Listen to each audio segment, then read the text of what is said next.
Baik, rekan-rekan sekalian, keluarga besar dari komunitas motor Tanjung Pinang dan Bintan, di bawah pimpinan Saudara Taufik Anugrah Putra, dan semua keluarga besar komunitas motor Tanjung Pinang dan Bintan yang semuanya saya hormati, para anggota klub motor sebintan yang semuanya saya hormati. Assalamualaikum warahmatullahi wabarakatuh.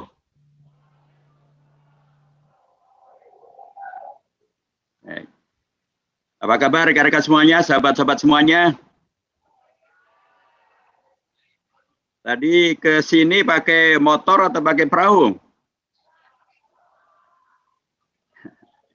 Ya wajarnya kalau klub motor pakai motor ya, kalaupun harus nyeberangi selat atau laut ya motornya dinaikkan ke perahu dulu ya. Jangan juga kemudian nyebrang laut antar pulau pakai motor, nanti kasihan motornya. Baik, alhamdulillahirabbil alamin. Assalatu wassalamu ala sayyidina Muhammadin asyrafil anbiya'i wal mursalin wa ala alihi wa sahbihi wa man tabi'ahum bi ihsanin ila yaumiddin. Amma ba'd. Karena kita berada di kawasan Melayu, tadi juga sudah dimulai dengan pantun ya, karena begitulah rukun daripada berada di Melayu rupanya. Saya siapkan satu pantun versi Pak Hidayat Nur Wahid. Pulau Bintan dan Kota Tanjung Pinang, indahnya panorama. Warganya ramah, enak masakannya. MPR kembali datang dengan 4 pilarnya, agar warga Bintan tambah sukses usahanya. Amin.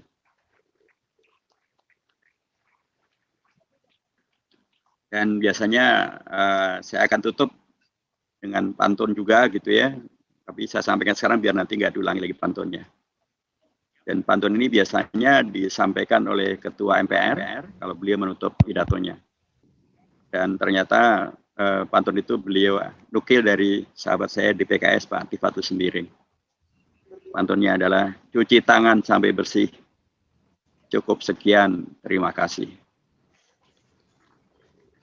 Kalau saya nambah dikit.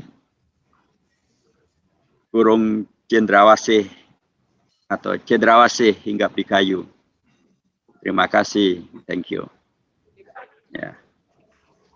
Ya oke, kita sudah selesai dengan berpantun-pantun ya. Sekarang kita masuk ke dalam acara utama kita, yaitu sosialisasi 4 pilar MPR RI untuk para tokoh kita, para keluarga besar daripada anggota klub motor sebintan, rekan-rekan sekalian dari komunitas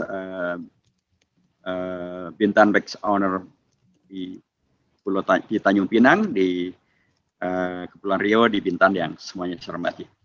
Baik, rekan-rekan sekalian, pertama saya harus sampaikan terima kasih ya kepada keluarga besar klub motor sebintan atau Bintan Bike Owner yang telah bekerja sama atau berkenan bekerja sama dengan MPR RI untuk terselenggaranya kegiatan yang sangat baik ini. Kegiatan yang sangat positif ini dimulai oleh komunikasi dengan rekan-rekan para pemotor, ada biker, ada motor gede, dan lain sebagainya. Itu pertama kali yang memulainya adalah Ketua MPR kami, Pak Bambang Setio, yang ternyata beliau juga adalah salah satu pimpinan dari asosiasi para pengemudi motor gede di Indonesia gitu ya. Dan beliaulah yang memulai di MPR, diundanglah rekan-rekan dari para bikers, rekan-rekan dari para pemotor gede gitu ya, dan disosialisasikanlah 4 pilar MPR ini. Pemikiran beliau sangat bagus ya, karena kan rekan-rekanlah yang selalu berada di jalan gitu, dan tentu bukan orang jalanan, tapi selalu ada di jalan dengan keaktifan bermotor gede, menghadirkan klub yang kemudian selalu bersama dengan masyarakat di jalanan, dengan aman, tertib, damai, penuh dengan harismanya gitu ya. Wajarnya bila kemudian rekan-rekan sekalian sekaligus dalam dirinya menggambarkan tentang ini loh manusia Indonesia yang berpancasila, yang berundang-undang dasar, yang ber-NKRI, yang menjaga Bhinneka Tunggal Ika. Sehingga dengan demikian maka wajar bila kemudian jalanan Indonesia akan diwarnai dengan nilai-nilai yang serba unggul daripada 4 pilar MPR kita.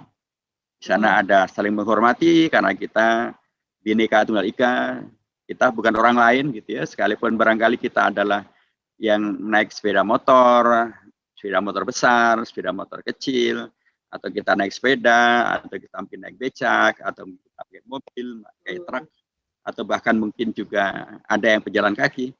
Kita yang ada di jalan itu sesungguhnya kita adalah satu. Kita boleh beragam kendaraan kita, cara kita berjalan, cara kita mengisi jalanan, tapi kita satu juga. Dalam konteks 4 pilar MPR RI, kita satu juga, karena kita adalah Bhinneka Tunggal Ika. Karena kita adalah berada di NKRI.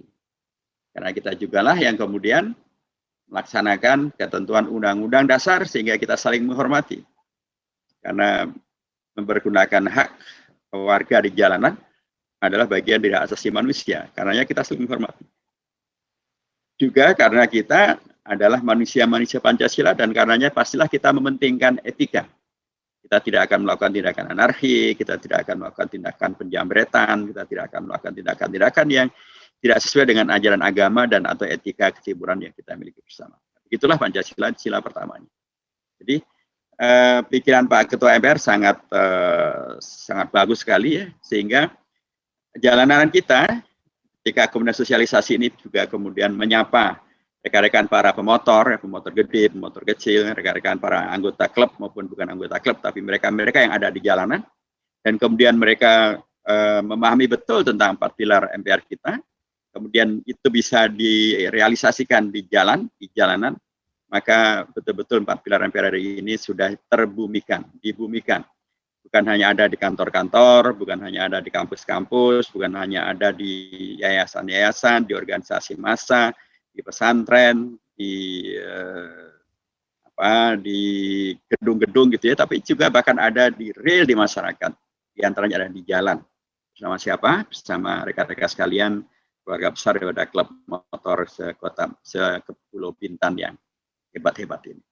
Jadi karenanya apa yang sudah dikreasikan oleh Pak Ketua ini ya, kemudian berkembang terus dan kemudian hari ini kita berada di Kepulauan Riau di Tanjung Pinang di Pulau Bintan untuk bersama-sama melakukan sosialisasi ini. Sekali terima kasih kepada Bang Taufik Anugrah Putra dan keluarga besar daripada Klub Motor Pulau Bintan yang telah mensukseskan acara ini. Dan memang MPR dalam melaksanakan acara ini dia bekerja sama dengan seluruh kelompok masyarakat. Karena MPR ini adalah untuk semuanya, MPR juga bahkan merupakan satu lembaga negara yang menghimpun seluruh anggota DPR dan seluruh anggota DPR itu adanya di MPR. Inilah satu lembaga yang dulu disebut sebagai lembaga tertinggi negara, dialah yang melantik presiden, dia yang milih presiden, dia yang juga mengimpeach presiden, menjatuhkan presiden, dia yang buat undang-undang dasar, hukum tertinggi di Indonesia sudah Pancasila. Dan karenanya wajar bila dia membuka diri kerjasama dengan siapa saja. Hari ini kita bekerjasama dengan rekan-rekan sekalian dari Klub Motor Pulau Bintan. Nah, rekan-rekan semuanya, tadi depan sudah saya sampaikan mengapa kemudian kerjasama juga dengan rekan-rekan dari Klub Motor. Karena pada hakikatnya rekan-rekan sekalian adalah bagian daripada warga bangsa Indonesia yang mempunyai hak yang sama dengan warga bangsa yang lain untuk mengenal, untuk mencintai Indonesia ini, untuk membela Indonesia, untuk mengisi Indonesia, untuk menjaga jangan sampai Indonesia dibawa melenceng keluar daripada cita-cita Indonesia merdeka, menjadi komunis lah misalnya, menjadi liberalis lah misalnya, atau menjadi dijual untuk kepentingan asing misalnya, atau untuk kemudian kedaulatannya digadekan misalnya, atau untuk kemudian dibiarkan Indonesia menjadi terbelakang ekonomi dan pendidikannya misalnya. Itu semuanya menyimpang daripada Pancasila, menyimpang daripada Undang-Undang Dasar, dan atau kemudian dihadirkan konflik antar warga misalnya, itu bertentangan dengan prinsip tentang Bhinneka Tunggal Ika, dan atau menghadirkan konflik antara pusat dan daerah dan pusat misalnya. Kalau itu terjadi dan itu semuanya pastilah tidak sesuai dengan apa yang kita sepakati menjadi NKRI kita. Nah, mengetahui ini semuanya, memahami ini semuanya diharapkan akan membuat kita di satu pihak semakin percaya diri tentang kita sebagai warga negara Indonesia, apapun profesi kita, karena kita oleh para founding fathers ya, dan oleh Allah SWT diberikan sebuah kondisi yang sangat-sangat luar biasa sesungguhnya. Kalau kita letakkan nih peta bumi Indonesia di atas peta bumi Eropa misalnya, maka Eropa itu tenggelam di bawah Indonesia. Indonesia luar biasa besarnya. Kalau kita terbang pakai pesawat terbang dari Sabang sampai ke Merauke, itu diperlukan kalau non-stop gitu, direct flights, tidak ada berhentinya, itu diperlukan tidak kurang dari 8 jam perjalanan. Itu sama saja perjalanan dari Batam sampai ke Jeddah. Jauh sekali, panjang, luas sekali Indonesia. Jumlah pulau Indonesia lebih dari 17.000 pulau. Di Pulau Riau aja banyak sekali kepulauannya. Itu satu hal yang pasti membuat iri banyak negara. Indonesia adalah negara dengan negara dibagi dalam 3 satuan waktu. Ada misalnya bagian timur, ada bagian tengah, ada bagian barat. Apa luasnya Indonesia. Warga negara Indonesia juga terdiri dari begitu banyak suku bangsa dan juga bahasa lokal, lebih dari 1.200 bahasa lokal. Ini kebinekaan yang luar biasa. Indonesia bineka. Ini ada karunia Allah yang sangat luar biasa, dan karenanya wajar bila banyak negara ingin menjajah Indonesia. Dulu Belanda sangat kerasan banget, atau penjajah asing ya, baik itu namanya Belanda, atau Portugal, atau Spanyol, atau Inggris gitu ya, termasuk Jepang gitu. Mereka kerasan betul menjajah Indonesia, karena Indonesia luar biasa, kaya raya. Nah, Indonesia yang kaya raya ini Allah karuniakan untuk kita semuanya. Para founding fathers kemudian memperjuangkan Indonesia menjadi merdeka, dan kemerdekaannya itu menghadirkan suatu fakta bahwa ya Indonesia ini sudah beliau perjuangkan dan kemudian sekarang diwariskan kepada kita semuanya. Bahkan kalau dalam konteks Riau, kita mengenal seorang sultan ya, dari Kesultanan Siak Indrapura, Sultan Syarif Qasim II, yang namanya sekarang beliau dipergunakan untuk menjadi nama dari pelabuhan internasional di Pekanbaru. Sultan Syarif Qasim II ini dengan kerajaan Siak Indrapuranya yang sangat besar pada waktu itu, beliau tanpa diminta, apalagi tanpa diperangi gitu ya, beliau dengan sukarela membesarkan Indonesia, bergabung dengan Indonesia Merdeka menjadi NKRI, dan beliau serahkan seluruh yang beliau miliki, kedaulatannya, kemudian wilayahnya gitu ya, dan termasuk mahkota raja beliau yang dari emas itu beliau serahkan juga untuk Indonesia, termasuk beliau membantu Indonesia dengan uang cash nilainya waktu itu senilai 13 juta gulden, dalam nilai rupiah sekarang sekitar 1,3 triliun rupiah, diberikan gratis untuk Indonesia, supaya Indonesia menjadi negara yang merdeka, betul-betul bisa mandiri, supaya bisa menjadi kuat. Diberikanlah, tadi segala-galanya diberikan. Mahkota kesultanan beliau diberikan, dari emas semuanya. Kemudian cash beliau berikan 1,3 triliun rupiah, dan kerajaan beliau diserahkan semuanya. Bisa kita bayangkan kalau diuangkan dengan nilai sekarang ini sudah berapa triliun, dari cashnya saja 1,3 triliun, banyak sekali. Itu kalau diberikan, kalau dibelikan motor gitu dan disumbangkan pada klub motor Sebintan, saya kira masing-masing bisa dapatkan 10 motor itu. Luar biasa besar. Dan itu semuanya dilakukan demi Indonesia. Jadi Indonesia yang sangat besar ini, karunia Allah sangat luar biasa ini, sekaligus adalah fakta tentang bagaimana bahkan tokoh-tokoh raja-raja dari Kesultanan Siak Indrapura di Riau begitu luar biasa, berharap tentang Indonesia yang besar, Indonesia yang kuat, Indonesia yang merdeka, Indonesia yang mensejahterakan rakyatnya. Sebenarnya beliau berkenan untuk memberikan hadiah dan hibahnya kepada Indonesia.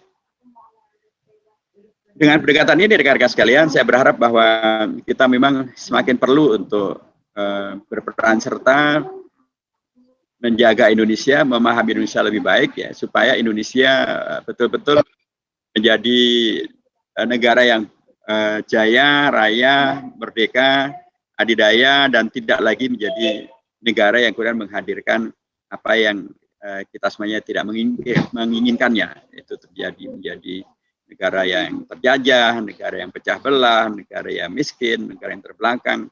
Dan itu semuanya menjadi semakin dimungkinkan, peran serta kita semakin dimungkinkan kalau kita betul-betul memahami tentang Indonesia kita ini. Bukankah di dalam ungkapan di masyarakat Melayu ada ungkapan tak kenal maka tak sayang. Supaya kita menyayangi ya kita berkenalan. Agar kita bisa berkenalan ya mau tidak mau ya salah satu di antara upaya berkenalan kita adalah melalui sosialisasi. Inilah yang perlu kita pahami gitu ya. Kita memahaminya dalam konteks bahwa sosialisasi ini dalam rangka agar kita semakin mengenali Indonesia kita melalui 4 pilarnya supaya kita semakin menyayangi Indonesia. Indonesia ini bukan siapa-siapa, inilah negara yang dulu Sultan Syarif Qasim II pun menghibahkan seluruh yang beliau miliki, mahkota kesultanan beliau berikan, kerajaannya beliau berikan, termasuk juga 1,3 juta gulden beliau berikan, setara dengan 1,3 triliun rupiah uang sekarang. Bila mukadimah ini bisa kita mengerti, rekan-rekan sekalian, kita bisa lanjut dengan, jadi 4 pilar itu apa? Pertama, 4 pilar ini adalah sebuah terminologi yang menggambarkan tentang kegiatan yang dilakukan oleh pimpinan MPR untuk melaksanakan ketentuan undang-undang, untuk kemudian mensosialisasikan, dulu namanya adalah sosialisasi putusan MPR. Itu waktu saya menjadi ketua MPR, demikianlah nama kegiatannya. Kemudian pada zaman Pak Taufik Kemas dirubah menjadi sosialisasi 4 pilar kebangsaan. Kemudian sekarang dirubah menjadi 4 pilar MPR RI supaya kita tidak menghadirkan salah paham ya tentang pilar-pilar yang ada, yang sebagian barangkali kemudian akan memahami seolah-olah ini setara saja, padahal kan pasti beda. Karena ketika kita mensosialisasikan 4 pilar ini dengan nama 4 pilar kebangsaan, sekaligus diberikan penjelasan bahwa 4 pilar itu terdiri dari 4 hal. Pertama adalah Pancasila. Tapi langsung diberikan penjelasan bahwa Pancasila yang dimaksudkan di sini adalah ideologi dan dasar negara. Jadi sudah jelas. Pancasila itu sudah jelas. Ibarat sepeda motor ya sudah jelas mana sedelnya, mana stangnya, mana remnya, mana tempat bensinnya, mana termasuk juga mana motor, mana lampunya, dan mana rodanya. Jelas semuanya. Jadi 4 pilar. Pertama adalah Pancasila sebagai ideologi dan dasar negara. Clear. Kemudian pilar yang kedua adalah Undang-Undang Dasar Negara Republik Indonesia tahun 1945 sebagai apa? Sebagai konstitusi negara. Jelas juga. Jadi Pancasila sebagai dasar negara itu sudah jelas. Pastilah ketika kemudian disebutkan Undang-Undang Dasar Negara Republik Indonesia tahun 1945 sebagai konstitusi negara, ya pasti beda dong dengan Pancasila. Pancasila dasar negara, ideologi negara, ini konstitusi negara, pasti beda. Kemudian yang ketiga adalah NKRI sebagai bentuk negara. Ini NKRI sebagai bentuk negara adalah dua ayat yang ada di dalam Undang-Undang Dasar. Dia adalah ayat pertama dari pasal pertama dari bab pertama dari Undang-Undang Dasar Negara Indonesia tahun 1945. Bahwa Indonesia adalah negara republik berbentuk kesatuan, atau negara kesatuan berbentuk republik. Dan kemudian dia adalah juga ketentuan terakhir dari pasal 37 dari Undang-Undang Dasar Negara Indonesia tahun 1945. Bahwa tentang bentuk negara kesatuan Republik Indonesia tidak dapat dilakukan perubahan. Jadi semakin jelas lagi bahwa tentang NKRI itu adalah dua ayat dari pasal-pasal yang ada dalam konstitusi kita, dalam Undang-Undang Dasar kita. Kemudian yang keempat adalah Bhinneka Tunggal Ika. Bhinneka Tunggal Ika sebagai semboyan negara. Itu juga salah satu pasal di pasal 36 dari Undang-Undang Dasar Negara Republik Indonesia tahun 1945. Jadi tentang Bhinneka Tunggal Ika dan NKRI adalah ayat di dalam pasal-pasal yang ada dalam bab-bab yang ada dalam Undang-Undang Dasar. Dia adalah bagian daripada Undang-Undang Dasar. Undang-Undang Dasar yaitu Konstitusi Indonesia pasti ada berbeda dengan Pancasila yang adalah merupakan ideologi dasar atau ideologi dan dasar negara Republik Indonesia. Dengan pendekatan semacam ini, ya pertama sudah jelas clear bagi kita bahwa 4 pilar MPR RI apa isinya gitu ya, dan bahwa masing-masing berbeda dengan yang lainnya, sehingga tidak bisa dipahami bahwa seolah-olah ini adalah menyamaratakan antara satu dengan yang lain. Nah, rekan-rekan sekalian, kegiatan ini adalah kegiatan yang memang diperintahkan oleh undang-undang tentang MPR, DPR, DPD, dan DPRD kepada MPR untuk melakukan sosialisasi ini.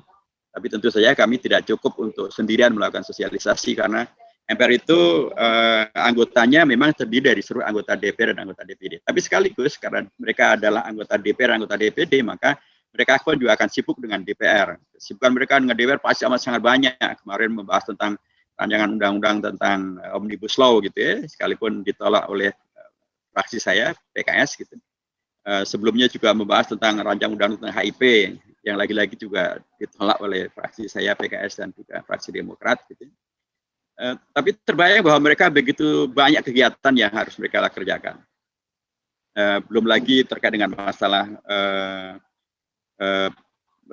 pengawalan terkait dengan budget ya, anggaran belanja negara, belum lagi terkait juga dengan masalah pengawasan kinerja pemerintah, belum lagi juga yang terkait dengan masalah representasi mewakili rakyat Indonesia.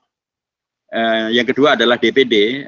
DPD ini memang sebuah lembaga negara yang hadir setelah reformasi dengan kewenangan yang relatif terbatas, tapi mereka real ada dengan kegiatan-kegiatan yang juga sangat banyak. Sekalipun dari sisi konstitusi, ya, jenis kegiatan mereka banyak yang masih hanya berhenti pada tingkat ikut membahas dan ikut mengusulkan, belum bisa sampai pada tingkat ikut memutuskan. Tapi apapun, ini adalah sebuah lembaga negara yang konstitusional, yang keberadaannya adalah diakui oleh negara dan konstitusi. Nah, seluruh anggota MPR, sebagai ketentuan pasal 2 ayat 1 dari Undang-Undang Dasar, mereka adalah sekaligus anggota DPR, anggota DPD. Karenanya sehari-hari kawan-kawan kami itu ya mereka ikut rapat di DPR atau ikut rapat di DPD, ikut rapat di DPD. Kalau kami pimpinan MPR, kalau ketuanya ya pastilah beliau akan fokus mengurusi MPR. Tapi kami sebagai para wakil ya saya aktif di DPR juga ya. Saya aktif di DPR dan saya ada di Komisi 8 DPR RI. Jadi karena MPR itu anggotanya adalah sekaligus aktif di DPR, aktif di DPD, pastilah mereka tidak bisa sepenuh waktu melakukan kegiatan untuk kepentingan MPR. Belum lagi juga MPR itu lembaga negara yang tidak mempunyai kaki di tingkat daerah gitu ya. Kalau DPR masih ada DPRD, kalau MPR tidak ada yang namanya MPRD. Anggaran kami juga sangat terbatas, tidak memungkinkan untuk kemudian kami bisa terus sampai ke tingkat seluruh kelurahan, RT, RW, cabang ranting daripada Indonesia ini. Karenanya kami minta kepada pemerintah untuk terlibat di dalam melakukan sosialisasi tentang Pancasila, tentang Undang-Undang Dasar, dan kemudian Pak Jokowi membentuk yang belakangan bernama BPIP. Ya, harapan kami BPIP menjadi bagian daripada yang menguatkan peran sosialisasi dan agar masyarakat semakin paham tentang Pancasila dan melaksanakannya dengan sebaik-baiknya. Ya, kami menyayangkan bahwa BPIP belakangan pernah menghadirkan kontroversi yang tidak diperlukan sesungguhnya ketika kemudian muncul wacana tentang mengganti Assalamualaikum dengan salam Pancasila, itu pasti tidak produktif, itu satu hal yang sangat tidak diharapkan ya, karena akan hanya menjadi kegaduhan dan malah salah paham tentang BPIP dan seterusnya. Nah, juga mereka menyampaikan pernyataan yang sangat tidak tepat ketika menyebutkan tentang musuh utama Pancasila adalah agama. Itu pasti suatu kekeliruan yang sangat luar biasa ya. Dari pihak BPIP sudah meminta maaf dan mengklarifikasi dan mengkoreksi, tapi harusnya semacam ini tidak terjadi. Saya hanya ingin mengatakan bahwa dalam rangka sosialisasi ini MPR menggandeng pihak-pihak yang lain, dan kita berharap bahwa pihak-pihak yang bekerjasama dengan MPR atau melakukan peran yang dilakukan oleh MPR melakukan sesuatu yang kemudian sejalan dengan tujuan dari sosialisasi ini, yaitu agar rakyat Indonesia semakin mencintai Indonesia dengan ketika mereka semakin memahami tentang hebatnya berpancasila, keunggulan berpancasila, manfaat berpancasila, nilai penting daripada Pancasila, dan juga memahami tentang Undang-Undang Dasar Negara Republik Indonesia tahun 45, juga memahami tentang disiplin NKRI kita sehingga kita tidak lagi melakukan pembenturan antara pusat dan daerah gitu ya, atau menghadirkan suatu demarkasi, memisahkan suatu total antara mana yang pusat dan mana yang daerah. Dan agar kita betul-betul semakin guyup dan rukun di negeri yang sangat beragam dan plural ini dalam semangat Bhinneka Tunggal Ika kita semuanya. Bila rekan-rekan semuanya yang saya hormati, saya akan masuk ke tema yang pertama, tentu tentang masalah Pancasila. Hafal semuanya kan Pancasila? Ya, saya yakin di jalanan pun juga mudah untuk menghafalkan tentang Pancasila ini. Baik, Pancasila rekan-rekan sekalian, itu ada sebuah anugerah ya dalam hal bagaimana menjaga Indonesia tetap menjadi negara yang utuh dan tidak kemudian cerai-berai dan atau tidak kurang menjadi hancur lebur. Mari kita bandingkan ada dua negara rekan-rekan sekalian yang dulu kokoh dan kuat tapi sekarang sudah berantakan, sudah pecah. Satu negara itu namanya Uni Soviet. Uni Soviet itu dulu adalah negara yang adidaya, luar biasa. Dia pesaingnya Amerika Serikat. Kaya raya, militernya sangat kuat, intelijennya sangat kuat, ya. Dan mereka adalah negara daratan, ya, negara daratan. Tetapi ketika kemudian presidennya yang bernama Mikhail Gorbachev tahun 1991-1992 menyampaikan satu program dalam rangka untuk, bahasa kita barangkali sebenarnya adalah reformasi, bahasa mereka adalah glasnost dan perestroika. Program yang demikian menantang ini ternyata tidak mampu ditopang, tidak mampu untuk dihidupi oleh negara Rusia, negara Uni Soviet. Karena ternyata Uni Soviet berdiri di atas suatu ideologi yang bukan merupakan ideologi yang orisinal dari mereka. Bukan ideologi yang kemudian tumbuh disepakati oleh warga bangsa mereka, tapi hadir dari ideologi asing yang dipaksakan melalui revolusi, itulah yang namanya komunisme. Sehingga ketika ada tantangan, ideologi ini tidak mampu merekatkan bangsa, sehingga ketika kemudian dengan glasnost dan perestroika itu, Uni Soviet menjadi pecah ke dalam beberapa negara, ada yang namanya negara Rusia, ada yang namanya negara Georgia, ada yang namanya negara Tajikistan, Uzbekistan, Kyrgyzstan, dan lain sebagainya. Dan itu negara menjadi pecah. Karena apa? Karena ideologi negaranya tidak muncul dari dalam, tidak muncul dari kesepakatan di dalam, tapi dipaksakan dari luar. Dan jadilah pecah itu. Indonesia, Pancasila ini tumbuh dari dalam.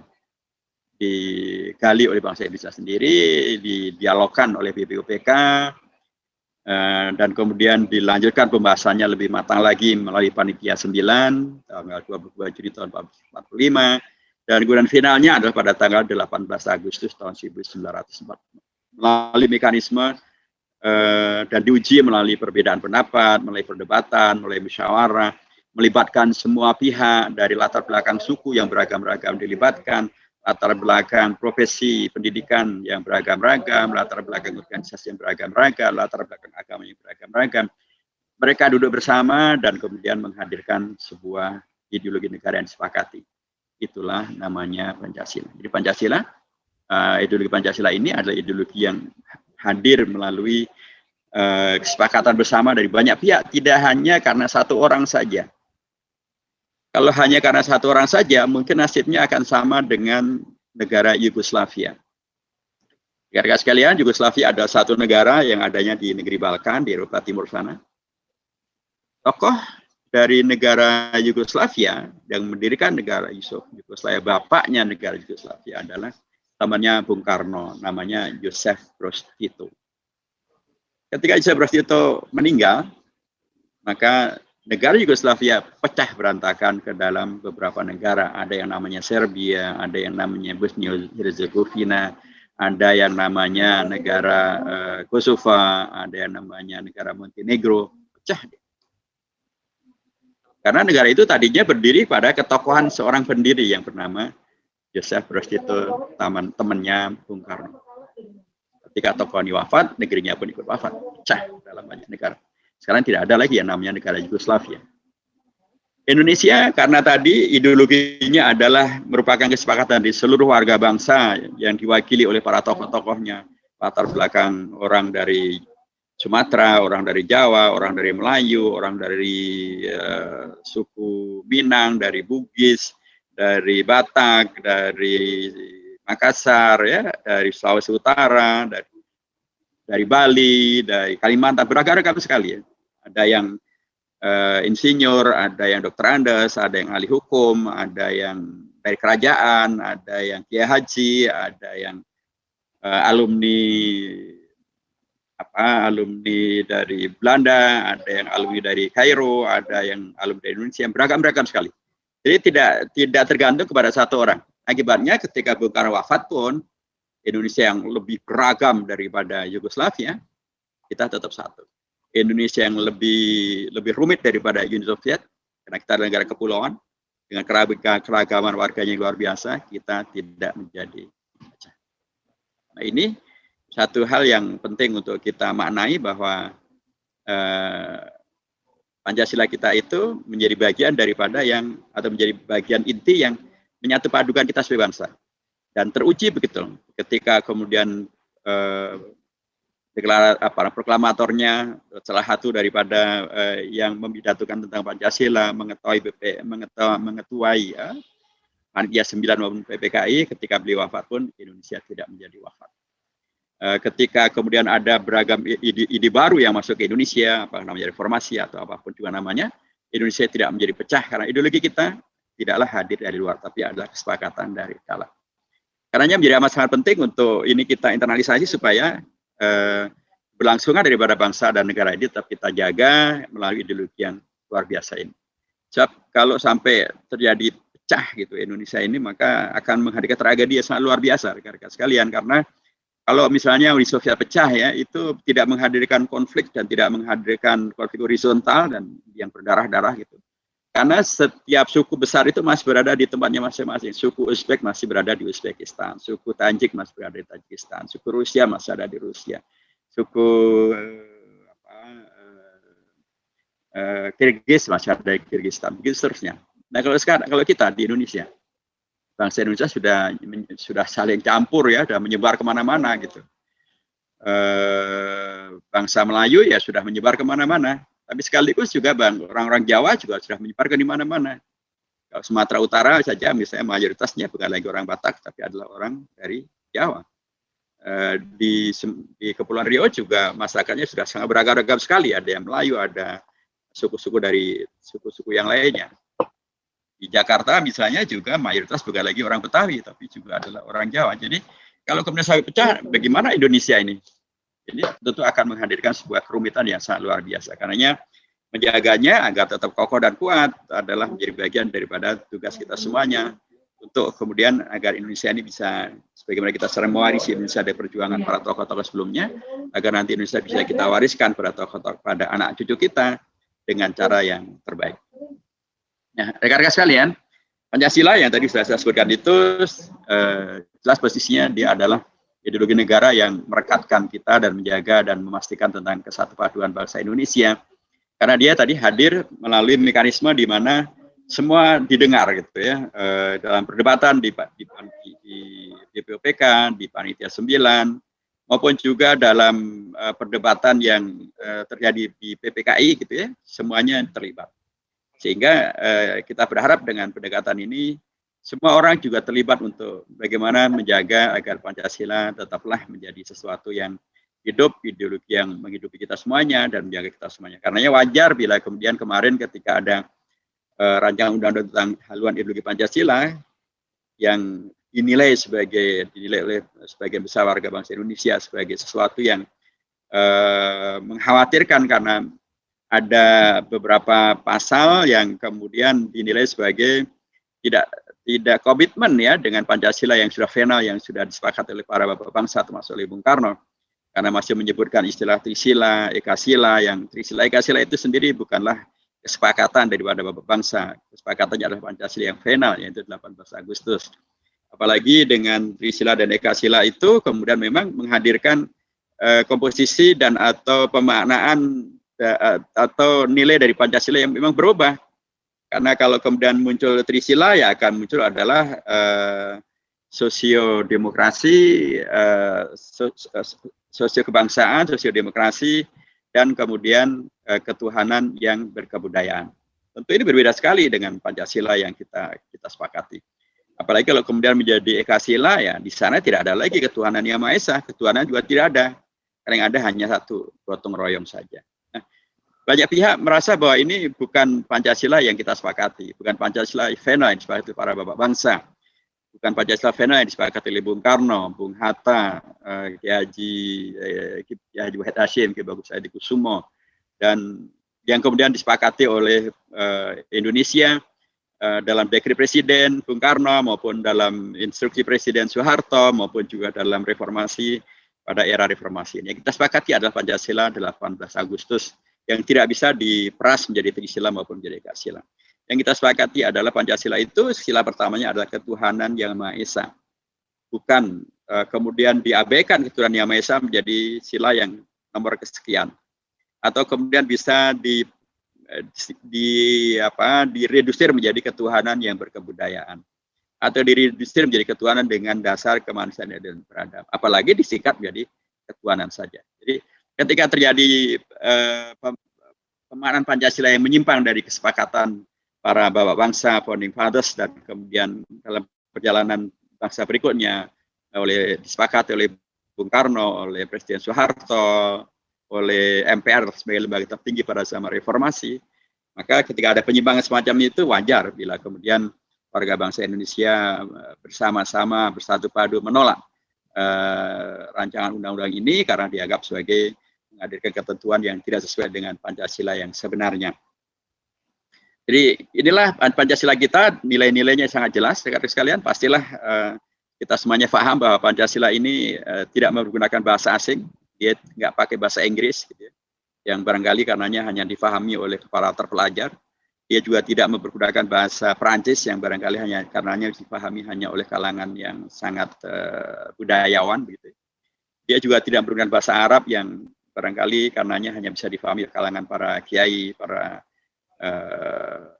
ulama, gitu ya.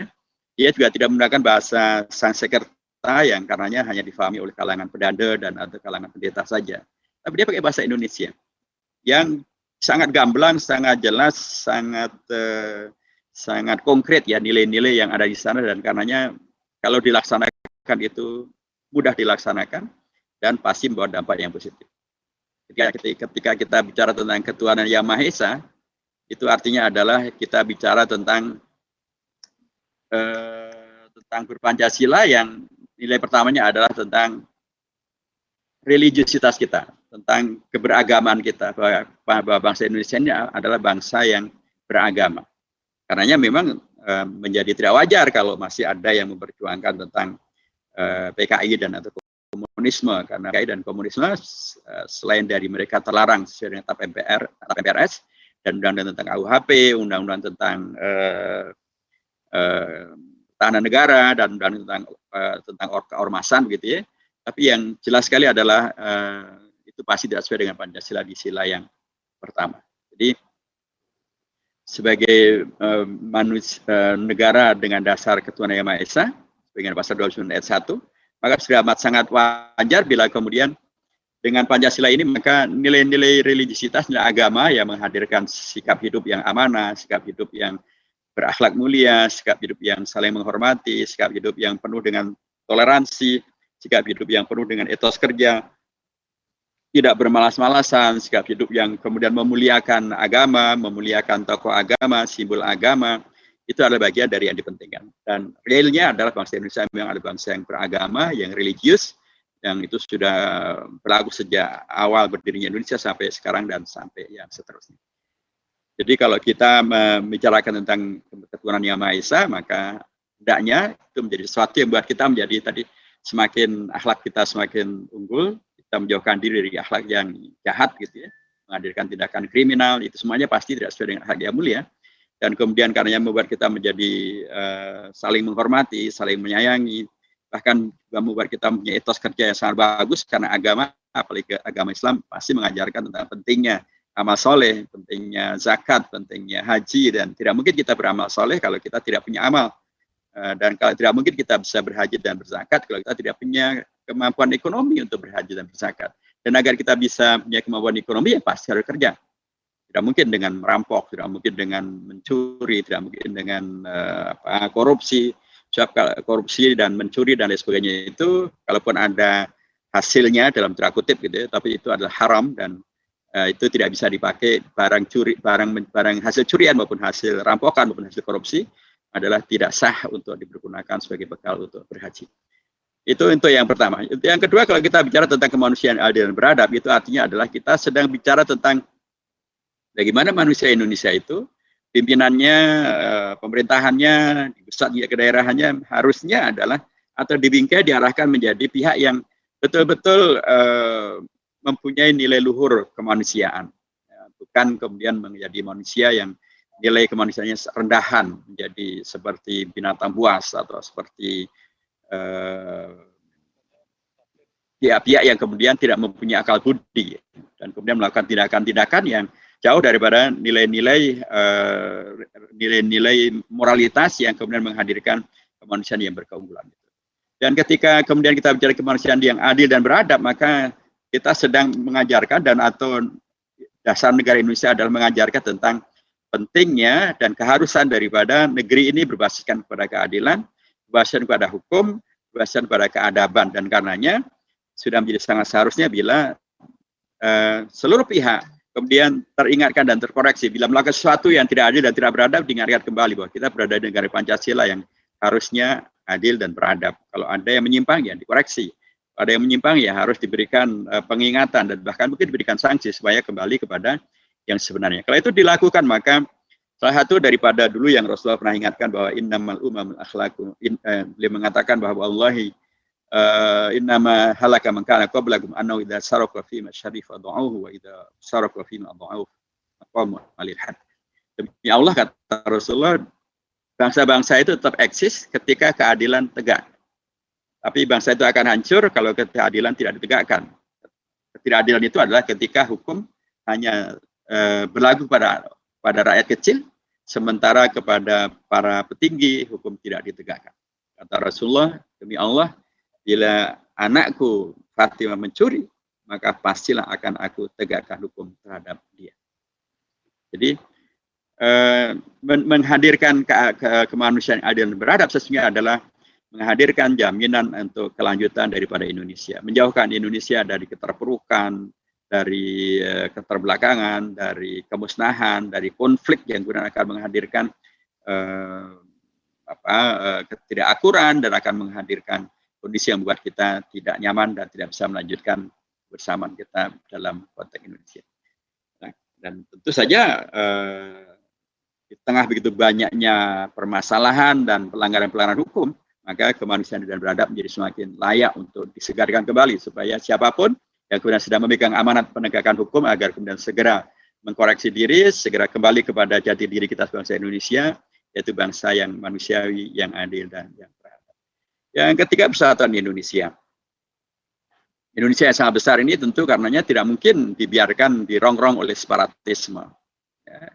Kalau komunisme bertentangan dengan sila yang pertama, maka separatisme bertentangan dengan sila yang ketiga. Dan tidak mungkin juga kemudian dibiarkan tumbuh kembangnya pemahaman dan sikap yang kemudian justru memperbesar konflik, memperbesar potensi untuk menghadirkan pecahnya Indonesia atau memecah belah anak bangsa. Sehingga memang hoax itu ya tidak boleh karena dia akan bisa mengadu domba anak bangsa. Dan karenanya menjadi sangat penting tugas negara untuk memastikan tidak adanya penyebaran hoax. Sekalipun untuk mengetahui ini hoax atau tidak ya bukan hanya karena ini ada sesuatu yang sesuai dengan maunya pemerintah, tapi ini memang adalah sesuatu yang basisnya adalah ya kebenaran itu sendiri. Kalau benar ya benar, ya bukan hoax. Sekalipun barangkali karenanya mengkoreksi sikap yang tidak benar dari pemerintah misalnya, atau kalau dia memang adalah hoax, ya dia adalah hoax sekalipun dia adalah datang dari mana saja. Jadi sekali lagi Persatuan Indonesia memastikan hadirnya ya kesadaran sepenuhnya bahwa Indonesia kita yang sangat besar ini supaya tidak terjadi nasibnya seperti Yugoslavia, nasibnya seperti Uni Soviet, penting betul untuk terus ditumbuh kembangkan pemaknaan dan pemahaman bahwa kita adalah satu nusa, satu bangsa, kita bineka tapi tunggal ika, agar kita tetap menjadi satu, agar kita tetap bisa menjaga persatuan ini, karena kita jauhkan segala bentuk yang bisa mengancam persatuan Indonesia, apakah namanya komunisme, liberalisme, kapitalisme, separatisme, terorisme. Semua yang akan berpotensi untuk memecah Indonesia harus dicegah, harus dihindari, dan para pemimpin harus memastikan hal itu, dan rakyat jangan kemudian ikut-ikutan ya, dan atau memahami secara salah dan kemudian ikut-ikutan terjebak kepada agenda-agenda separatisme yang memecah belah warga bangsa. Nah, Agama tentu mengajarkan kepada kita pentingnya ukhuwah, apakah namanya ukhuwah Islamiyah, ukhuwah watoniyah, ukhuwah basyariyah. Itulah bagian dari pilar-pilar untuk menghadirkan dan menjaga Indonesia yang merdeka, bersatu, dan berdaulat, adil dan makmur dalam konteks persatuan Indonesia. Selain keempat tentu tentang kerakyatan dipimpin hikmat kebijaksanaan dalam perusahaan perwakilan. Rekan-rekan sekalian, ini amat sangat dipentingkan untuk disegarkan karena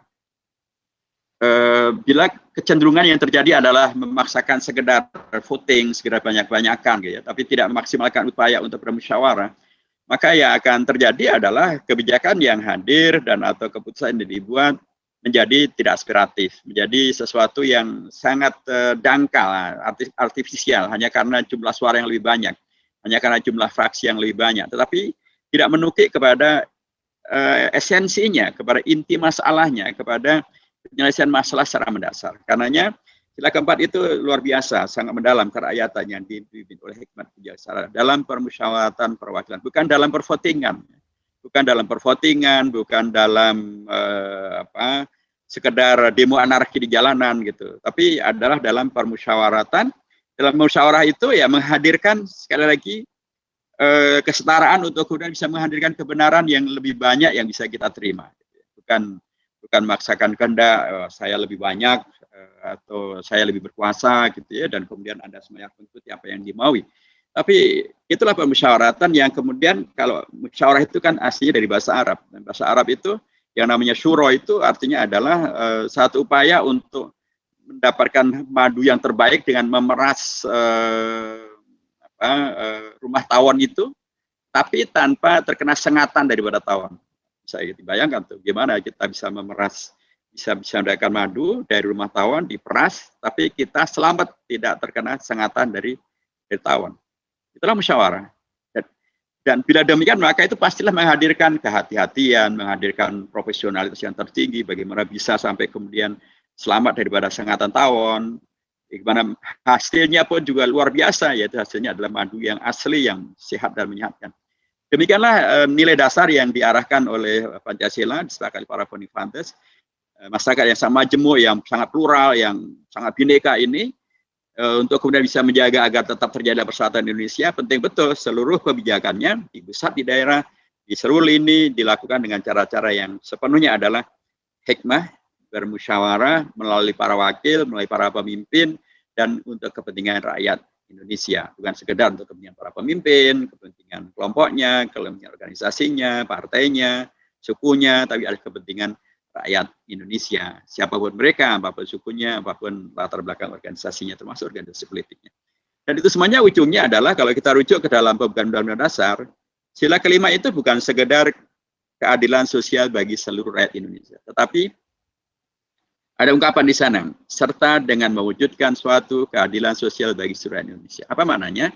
Maknanya adalah bahwa negara ini dihadirkan dan pejabat dijadikan pejabat, presiden dipilih sebagai presiden, gubernur, bupati, wali kota dipilih sebagai gubernur, wali kota.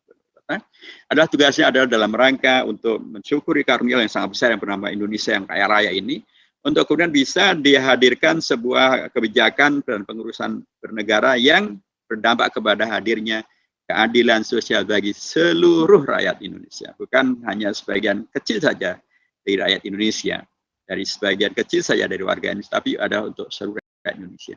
Nah, kesadaran ini menjadi penting untuk kita tumbuhkan, untuk agar kita mempunyai pemahaman bahwa kita berada di negara Indonesia bukan untuk menjadi terpinggirkan, termiskinkan, tidak diperhatikan, atau kemudian hanya memberi ruang kepada segelintir orang untuk kemudian mendapatkan maksimal manfaat daripada Indonesia. Tidak, tapi ini mengingatkan kembali kepada kewajiban negara, termasuk juga kewajiban rakyat, karena sekali lagi nanti saya masuk dalam Undang-Undang Dasar akan kita dapatkan bahwa, atau saya masuk saja dalam Undang-Undang Dasar, Undang-Undang Dasar kita sekarang ini juga menghadirkan banyak hal yang misalnya kalau korelasinya dengan sila kelima daripada Pancasila. Jelas sekali di sana disampaikan pasal-pasal yang baru. Jadi rekan-rekan sekalian, Undang-Undang Dasar kita ini sekarang namanya pun tidak lagi sekedar UUD 45, tapi Undang-Undang Dasar Negara Republik Indonesia tahun 1945. Namanya panjang, namanya berbeda. Dan namanya pandang yang berbeda itu kemudian menghadirkan makna yang juga berbeda, menghadirkan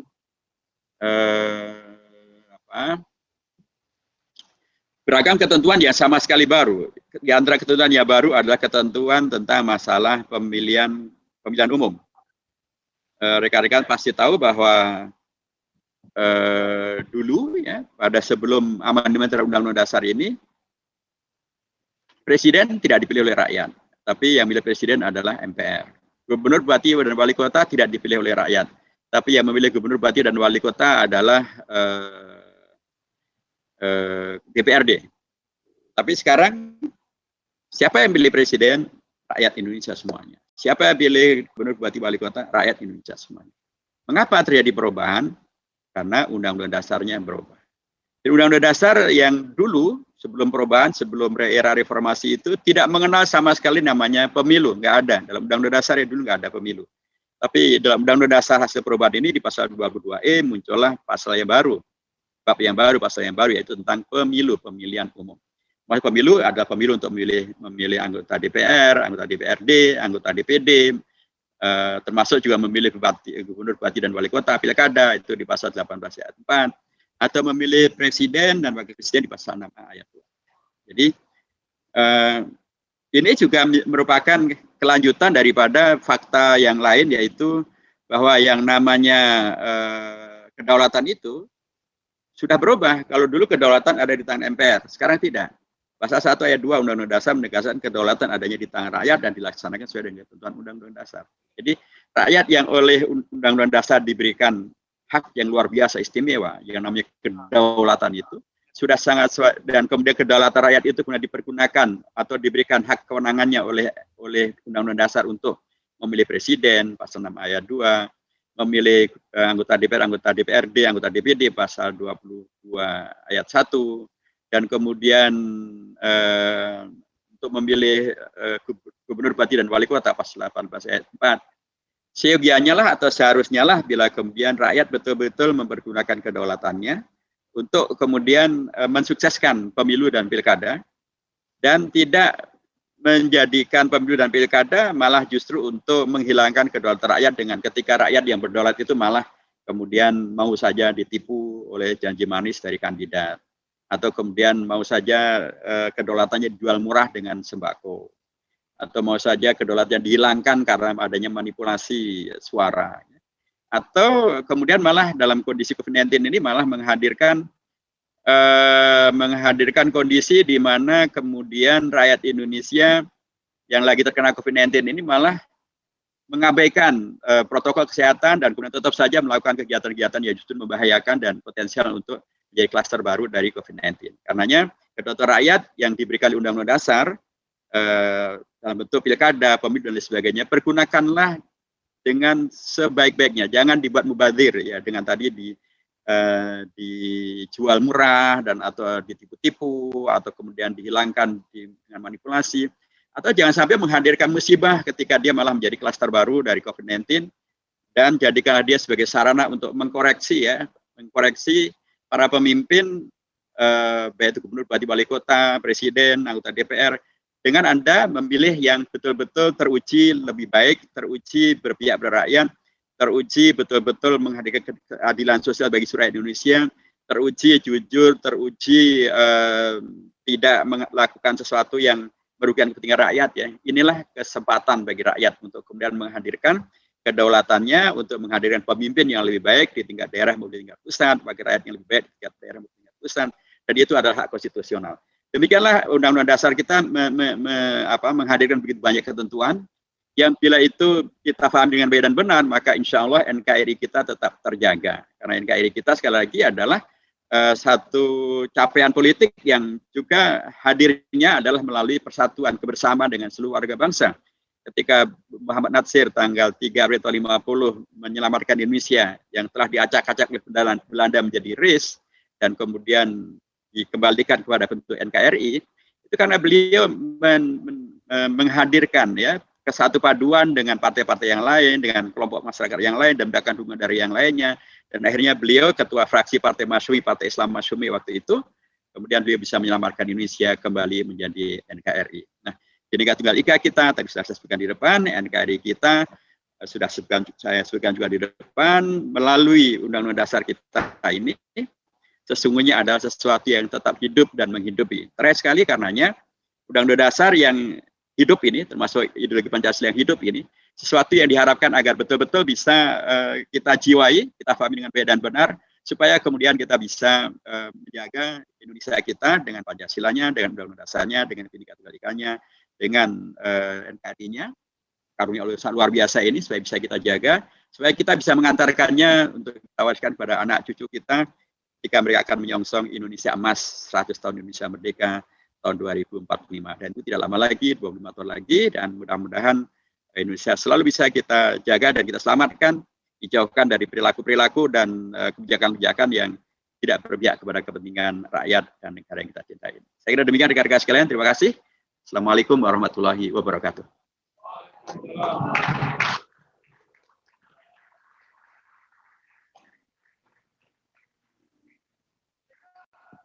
Merdeka. Teman-teman belajar yang luar biasa. Saya belum dengar ilmunya dari Michael tadi. Apa Pak ilmunya Bang Taufik? Kalau saya tadi kan dari gabungan ya, Michael Bintan atau IMO aja. Ini gabungan dari Michael Bintan atau IMO aja ya? Michael Bintan. Ilmunya apa nih Pak Taufik? Kalau saya atau kita mulai aja ya. Kalau saya teriak bikers, jawabannya apa? Yes. Oke. Kita mulai ya. Bikers. Yes. Kita lagi. Bikers. Oke. Nah tadi kita 1 jam, hampir 1 jam. Oke. Kalau kita kembali tadi beliau ngomong sama terus itu. Karena memang itulah salah satu tugas beliau di sana, berbicara ya, dengan diam karena mereka wakil kita. Dan mungkin salah satu dari adik-adik ini atau anak-anak ini menjadi penggantinya beliau. Karena tahun ini aja itu ada anggota DPRD Provinsi Kepri, anggota Dewan umurnya 26 tahun. Mungkin sudah ada yang kenal. Kita salah kenal. Ya, jadi sangat muda, 20 tahun. Pak Taufik berapa umur sekarang Pak Taufik? Pak Taufik berapa umur sekarang? 30. Berarti sudah tahun pemilu depan bisa jadi penasihat beliau. Kita dukung sama ya. Oke, kita lanjut dengan sesi tanya jawab dari materi yang tadi beliau sampaikan 1 jam tentang Pancasila. Beliau sudah berikan satu persatu. Jadi insya Allah kan teman-teman dari kesini orang-orang yang Pancasila sejati semua di jalanan, ya kan? Kalau yang baik kerja tidak Pancasila itu dia jadi begal di jalanan. Ya kan? Kalau teman-teman kan bukan begal, tapi baik kerja sopan di jalanan, cuman hobinya ya. Oke, dalam waktu setengah jam 30 menit ke depan kita akan bertanya jawab dengan faktor kita yang terbaik. Bagi teman-teman yang ingin mengajukan pertanyaan, silakan di mana posisi pertama. Cukup 3 orang dulu, silakan terbuka. Atau Bang Taufik dulu yang mancing nih, biar teman-temannya yang bertanya lah gimana. Silakan Bang Taufik. Yang silakan bisa maju ke depan ya, biar didengar oleh yang lain karena kita pakai kabel nggak wireless.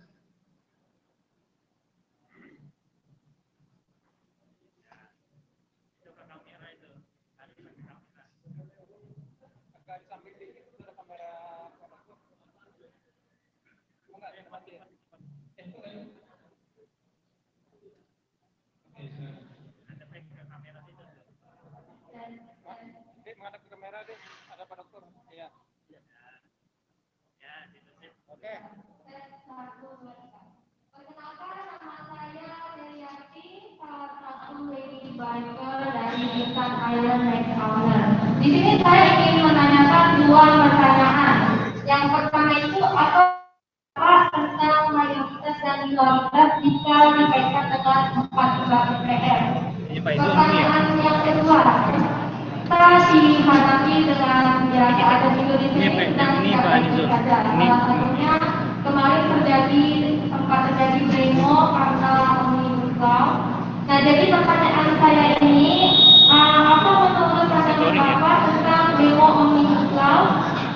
dikaitkan dengan 4 pilar DPR. Sekian, terima kasih.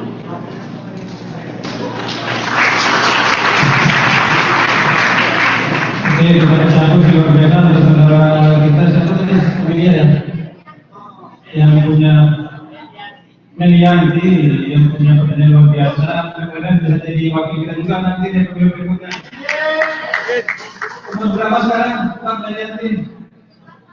17 tahun, 3 tahun lagi ber-21 bisa itu jadi dewan, bisa kan ya? Bisa, ber-21 bisa jadi dewan, yang penting punya masa. Nanti kita doakan bareng-bareng. Oke, ada lagi pertanyaan kedua. Orang yang kedua, silakan pertanyaannya siapa? Masa cuma satu orang yang berani muncul ke depan? Ini kan calon pemimpin masa depan semua ini, ya kan? Pada Dr. sudah 60 tahun. Ya, dan dua. Ya, dari ada ini lah nanti jadi wali kota, jadi ketua MPR, anggota dewan, bahkan wali kota Tanjung Pinang, bupati Bintan, bahkan gubernur Kepri.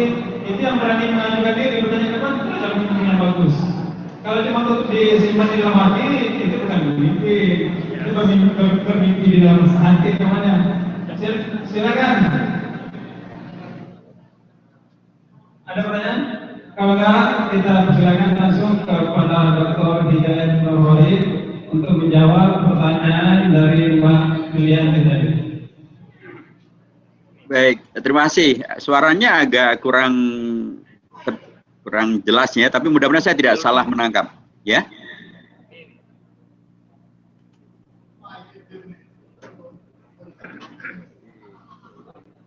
Jadi baik, saya akan coba jawab sesuai dengan yang saya dengar ya. Pertama tentang masalah 4 pilar ini memang kemudian dinyatakan disebut sebagai 4 pilar, tapi 4 pilarnya 4 pilar MPR ya, bukan 4 pilar berbangsa dan bernegara, sebagaimana semula pernah diusulkan. 4 pilar MPR ini karena kami di MPR memahami bahwa istilah 4 pilar sudah sangat populer diterima oleh masyarakat, tetapi menghadirkan salah paham ketika disebutkan 4 pilar kebangsaan. Karena dikira bahwa mereka memperkirakan MPR menyamaratakan ya antara Pancasila dengan Undang-Undang Dasar, dengan NKRI, dengan Bhinneka Tunggal Ika. Padahal pastinya beda dan kita sepakat itu berbeda. Karenanya kami menyampaikan sebuah istilah yang baru, kegiatan yang baru namanya 4 pilar MPR RI. Diberikanlah penjelasan langsung 4 pilar MPR itu berbeda karena memang menghadirkan 4 kategori yang berbeda. Pancasila langsung kita sebut sebagai ideologi negara, begitu kan di spanduk di depan Anda kan juga demikian. 4 pilar, satu adalah Pancasila sebagai dasar dan ideologi negara. Yang berikutnya adalah Undang-Undang Dasar Negara Republik Indonesia tahun 45 sebagai konstitusi negara. Sudah pasti berbeda, dasar negara dan konstitusi negara pasti berbeda. Kemudian yang ketiga ada NKRI sebagai bentuk negara, pasti berbeda lagi. Apalagi dia hanyalah satu ayat dari ayat-ayat yang ada dalam Undang-Undang Dasar. Demikian juga berikutnya adalah Bhinneka Tunggal Ika sebagai satu ayat daripada ayat-ayat yang ada dalam Undang-Undang Dasar. Jadi berbedalah pasti antara mana itu dasar negara yaitu Pancasila, mana itu konstitusi negara yaitu Undang-Undang Dasar, mana itu semboyan negara Bhinneka Tunggal Ika, dan mana itu yang merupakan bentuk negara NKRI. Jadi ketika ini kemudian kami sampaikan ke Mahkamah Konstitusi menerima dan membolehkan MPR mempergunakan istilah 4 pilar MPR RI. Dan inilah yang kemudian menjadi kegiatan kami di MPR sejak zaman periode 2014-2019 ketika MPR RI ketuanya adalah Pak Zulkifli Hasan, dan dilanjutkan sekarang ketika ketuanya adalah Pak Bambang Susatyo dan saya menjadi wakil ketua di sana. Itu yang pertama. Yang kedua adalah tentang terjadinya demo-demo di berbagai tempat di Indonesia begitu ya, yang menolak rancangan undang-undang atau undang-undang Omnibus Law Cipta Kerja. Bagaimana kalau dihubungkan dengan 4 pilar MPR RI ini? Ada beberapa. Yang pertama adalah terkait dengan demonstrasi itu sendiri. Kalau demonstrasi itu dilakukan dengan cara yang tidak anarkis, yang tertib, yang demo, yang damai, ya, yang solutif, yang atraktif, tapi tetap kemudian dalam koridor yang membawa kepada praktek demokrasi yang benar, ya sesungguhnya itu adalah bagian daripada konsekuensi sebagai negara demokrasi. Dalam konteks negara demokrasi, maka ada hukum dan aturan yang mengatur ya kegiatan-kegiatan, termasuk adalah kebebasan berekspresi, kebebasan berserikat dan berkumpul. Itu semuanya adalah bagian daripada ketentuan dalam Undang-Undang Dasar 45 maupun Undang-Undang Dasar Negara Republik Indonesia tahun 1945. Jadi kalau dari sisi demonstrasinya, bila itu dilakukan dengan damai, tertib, ya, dan tidak anarki, maka itu adalah bagian daripada melaksanakan hak asasi bangsa Indonesia. Karenanya sewajarnya memang tidak dipermasalahkan, sewajarnya tidak dikotori gitu ya, atau tidak disusupi dengan para penyusup atau para radikalis yang kemudian melempari polisi dengan batu, melempari polisi dengan botol, dan atau bahkan membakar fasilitas umum, merusak fasilitas umum. Itu semuanya saya yakin bukanlah demonya rekan-rekan para pekerja, rekan-rekan para buruh, rekan-rekan mahasiswa, rekan-rekan dari umat yang menginginkan kebaikan bagi Indonesia. Itu saya yakin adalah justru mereka yang menunggangi demonstrasi untuk memberikan citra yang buruk terhadap demonstrasi, untuk kemudian agar mereka mudah ditangkap dan atau mudah digagalkan misi demonstrasi mereka. Itu harusnya tidak boleh terjadi. Maksudnya demo itu demo-demo yang damai, yang tidak anarkis harusnya dilindungi untuk kemudian bisa tersampaikanlah aspirasi warga Indonesia supaya kemudian bisa dilakukanlah demokrasi yang berkualitas yang ada di Indonesia. Itu kalau dari sisi demonstrasinya. Karenanya saya mendukung demonstrasi yang aman, yang tertib, yang damai, yang tidak pakai anarki, dan seyogianya memang polisi menangkap mereka yang melakukan fakta demonstrasi yang menghadirkan anarki, yang membakar fasilitas umum, yang merusak fasilitas umum, yang melempari batu, melempari bom molotov, dan atau hal-hal yang kemudian bisa menghadirkan kerusakan. Itu harusnya yang ditangkap oleh pihak atau rekan-rekan kepolisian. Tapi hendaknya pun juga jangan dilakukan tindakan-tindakan yang represif, karena kita adalah negara hukum, ya bawa saja kepada penegakan hukum. Yang nomor dua adalah dari sisi kontennya. Ya, kalau dari sisi konten daripada rancangan undang-undang ini, ya kalau posisi partai saya jelas kami menolak undang-undang ini, karena kami menilai sejak dari awalnya sampai akhirnya, ya memang banyak yang bisa diperbaiki. Kami harus menyatakan bahwa memang banyak yang bisa diperbaiki, termasuk koreksi-koreksi kami pun juga banyak yang bisa diterima. Termasuk ketika kami menolak pasal 170 yang akan menjadikan Indonesia berubah dari negara konstitusi menjadi negara peraturan pemerintah, karena segala-galanya kemudian boleh dirubah melalui peraturan pemerintah, dan itu bertentangan dengan Undang-Undang Dasar. Ini alhamdulillah bisa dikoreksi, hilang pasal 170.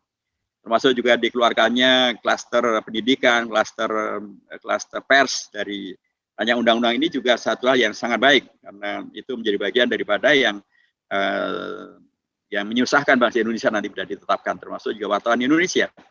Tapi banyak sekali ketentuan yang lain yang masih menurut kami masih sangat bermasalah, dan karenanya ketika dia tidak bisa diperbaiki, ya kita tolak. Karena kalau itu dibiarkan terus dalam pemahaman kami, maka itu akan bisa menghadirkan sekali lagi hal yang tidak sesuai dengan apa yang diharapkan. Semula kan Omnibus Law itu diharapkan menjadi sesuatu yang menyederhanakan perundang-undangan, tetapi ini menjadi tidak sederhana karena banyaknya peraturan pemerintah yang harus dibuat, dan peraturan pemerintah itu menjadi sesuatu yang dalam tanda kutip tidak jelas bagaimana wujudnya. Jadi tidak sederhana, termasuk kepastian hukumnya pun juga menjadi sesuatu yang menjadi tanda tanya besar. Kalau itu maksudnya adalah untuk menghadirkan investasi, kemarin tidak kurang dari 36 investor asing justru bertanyakan tentang rancangan undang-undang ini. Sementara kalau untuk rekan-rekan pekerja, justru mereka menolak rancangan undang-undang ini karena mereka nilai sebagai banyak sekali merugikan kepentingan mereka. Jadi dalam konteks demokrasi harusnya masalah-masalah ini memang bisa didudukkan, ya, sampai pada tingkat dihadirkanlah keputusan yang betul-betul ya berpihak kepada kepentingan Indonesia, kepentingan rakyat Indonesia, kepentingan negara Indonesia. Dan rupanya sampai hari ini masih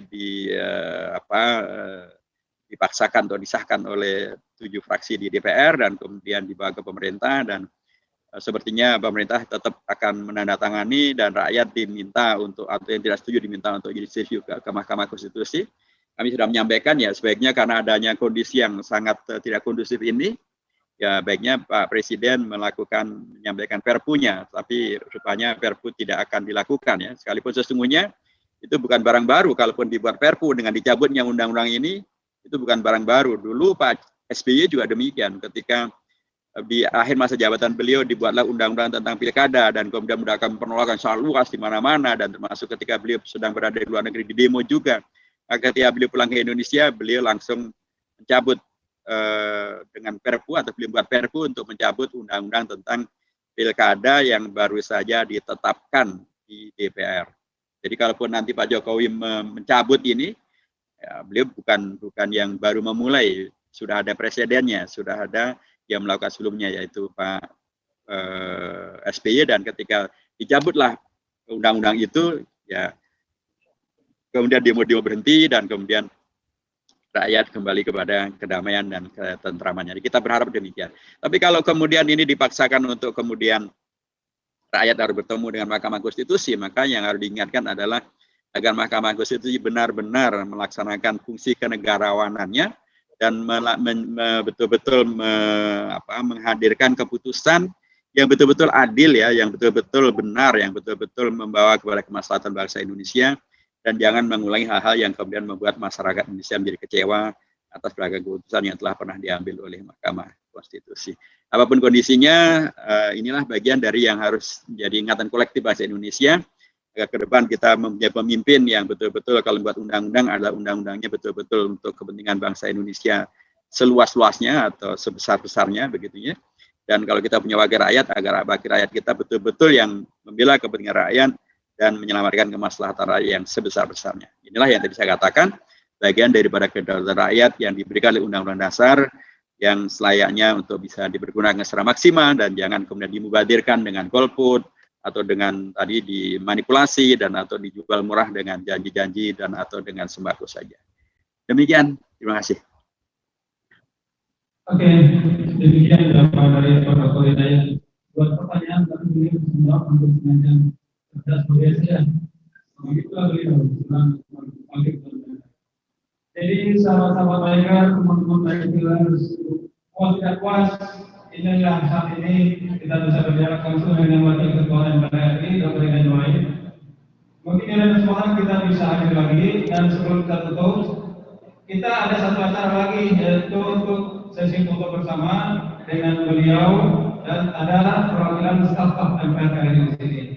Mungkin sebelum itu saya memperkenalkan staf MPR RI. Di sini ada 5 orang. Ada Pak Dikarno yang tadi memberikan plakat. Beliau adalah Ketua Sekretariat MPR RI di bawahnya Pak Dr. Ada Pak Tubagus MPR RI, ada Pak Wawan, Pak Ali MPR RI. Siap. Kemudian ada pertanyaan juga. Oke, sebelum kita tutup, kita minta Pak Dr. Hidayat kembali berbicara tentang penutupan dan sebagai ucapan terima kasih kepada kami semua yang hadir di sini. Pak Dr. silakan Pak.